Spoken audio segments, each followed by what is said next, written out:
You and I are soul. And as such, we have this spark of creativity within inside ourselves, which has no limits. There is no limitation whatsoever in the power of divine creativity. This world is a world of abundance. It's not to say that there is no need to carefully use the resources of this world and not gum it up and befoul the air and the ground. No, we have to learn to become good stewards. But to say that someone has too much of anything in this world of boundless gifts and opportunity, who's to say what's too much? Those of you who are able to visit the higher worlds of God know that there are places which beggar the largest mansion on earth. Some of the buildings and homes in the other worlds are of such beauty, size, and light that anyone who first gets to these other worlds is completely in awe of the wonders that exist in creation. These things exist. And so anything that any human being can create here is such a paltry, shabby, thatched roof type of shack in comparison to the heavens, to the buildings in heaven.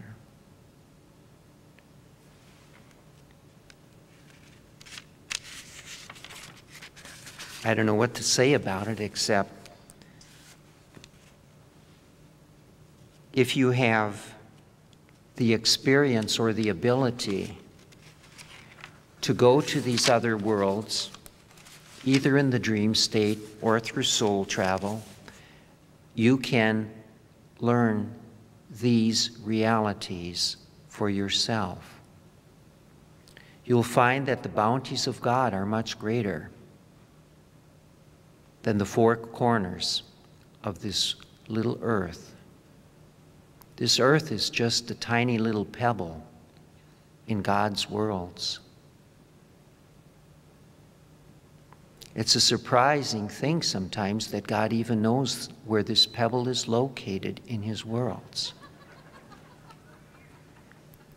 Be like you trying to find a grain of sand on the ocean beach.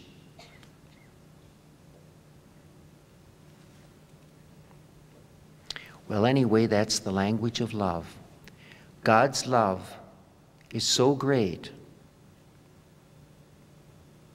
that he created every kind of abundance for those people who would make an effort to look for it and find it.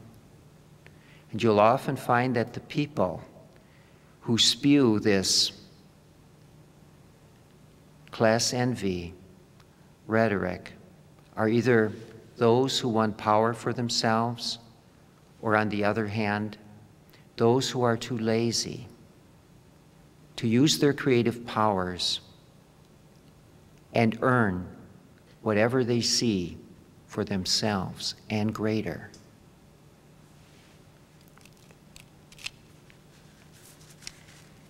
I'm really never disappointed in human nature because it would be hard to be completely disappointed. It would be like saying, how much is too much in disappointment? Well, human nature can always lead one to new horizons.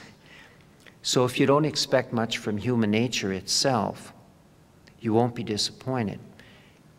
But I look past human nature in a person, and when someone does an unkind act or deed, I realize it's simply because that person at that moment is not working with the divine insight that he could be using or that he could be expressing.